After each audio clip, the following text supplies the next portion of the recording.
We're joined by Yangzong Huang, Senior Fellow for Global Health at the Council on Foreign Relations, and Helle Dale, Senior Fellow for Public Diplomacy at the conservative think tank Heritage Foundation. Thank you both for joining us here on the programme.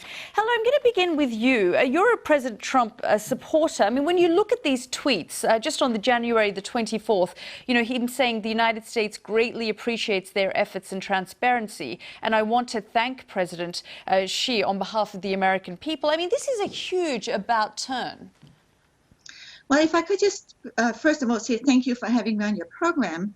I want to clarify that the organization I work for is a conservative think tank, as you characterize it, but we focus on policies, not necessarily on personnel, on who's in and out of the White House. So I just want to put that on the table. I think it is definitely clear that China knew they had a problem on their hands as early as December. They started to censor their own internal communications on social media, and they actually punished the doctors who identified the virus. They called it the unknown Wuhan virus or pneumonia at that point, and they were censoring those things internally. But my question is directly about how President Trump responded on the 24th starting on the 24th of January, right through to the end of February, and really the beginning of March, when he continually praised China for their transparency. Well, at that point, that was obviously what it looked like at the time. But we have since then learn more about what was happening inside China. So Taiwan was alerting the world and the WHO, talking about a potential cover-up in China, you know, in December. So it wasn't like the United States wasn't fully aware that China wasn't being transparent. Well, the WTO did not react at all to Taiwan's warnings. And of course, Taiwan has been blocked from being part of the w.h.o. By China for decades. Taiwan has been a model for all of us and definitely should be recognized for that. But part of China's plan here or tactic has been to divert attention from itself and to shift the blame for the spread of the virus to other countries.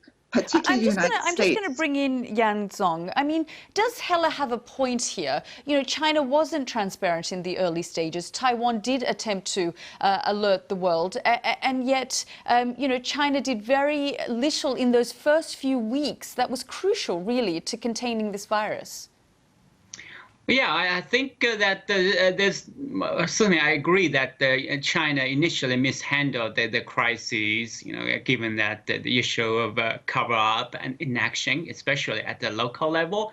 But we have to keep in mind this is a very different virus, very different from SARS. It's highly transmissible, and it's also potentially lethal. And even today, there's still a lot of unknowns about the virus. So I think, you know, even today, we saw that in many other countries, you know, even though they have, you know, seeing what China was doing and what China has experienced, they still mismanaged the crises.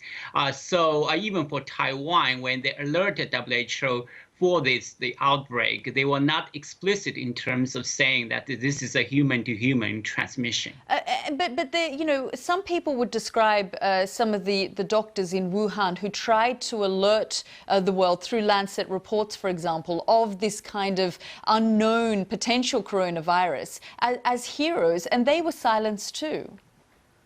That's right. I think there's no doubt that in the initial handling of the crisis, a lot of those concerns, issues that have been raised, you know, in terms of the government's, you know, intention, you know, trying to cover up the outbreak. But most of that, from the information we know, seems to be occurring at the local, especially at the provincial level. Helle, I'm going to bring you back in because you said that what China's trying to do is deflect attention from itself. But frankly, there are many critics who would say with 1 million people infected in the United States, more than 45,000 deaths, the Trump administration is trying to deflect from its own failings in trying to deal with this virus in the United States. Well, actually, I mean, you have to look at the size of the population of the United States to really get a sense of those numbers. the United States has over 300 million people.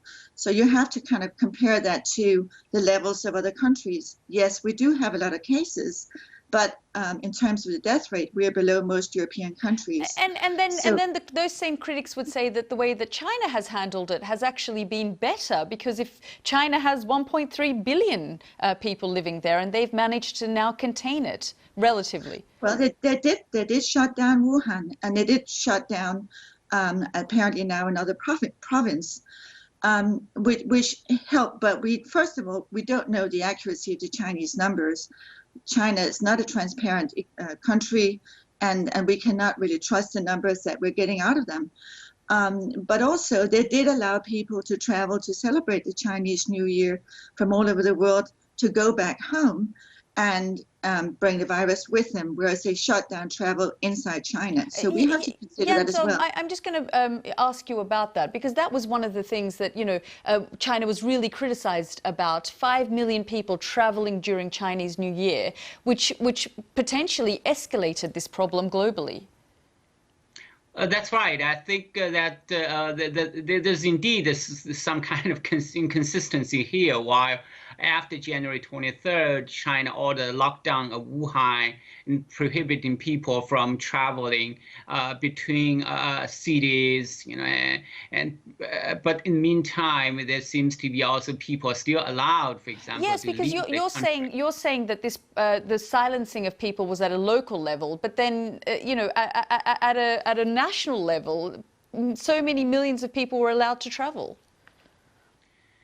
You mean travel between China and other countries? Yes. That's right. I think this is the inconsistency here, but I'm not sure whether this is like out of the inconsistency of the policy, or this is like intentional. Helle, I'll bring you back in, because how would you respond to those hawks who say, yes, the United States needs to be tougher on China, but frankly, the Trump administration's America First approach is self-defeating. They've alienated allies and friends, and to go unilaterally after the w.h.o. has not necessarily been the best policy? Well, first of all, the United States funds the w.h.o. by almost $1 billion. That was the budget. That was our contributions for 2018 and 2019. By far the largest contributor to the WHO, many times what China has contributed. So we first of all need to put that on the table. If you talk about international organizations, the United States funds most of them, but we have not taken the funding yet off the table. The administration is looking into and investigating the WHO's response, which is the right way to do it. Well, and unfortunately, we are short on time, so we are going to have to leave it there. But Helle and Yanzong, thank you both for joining us here on the program.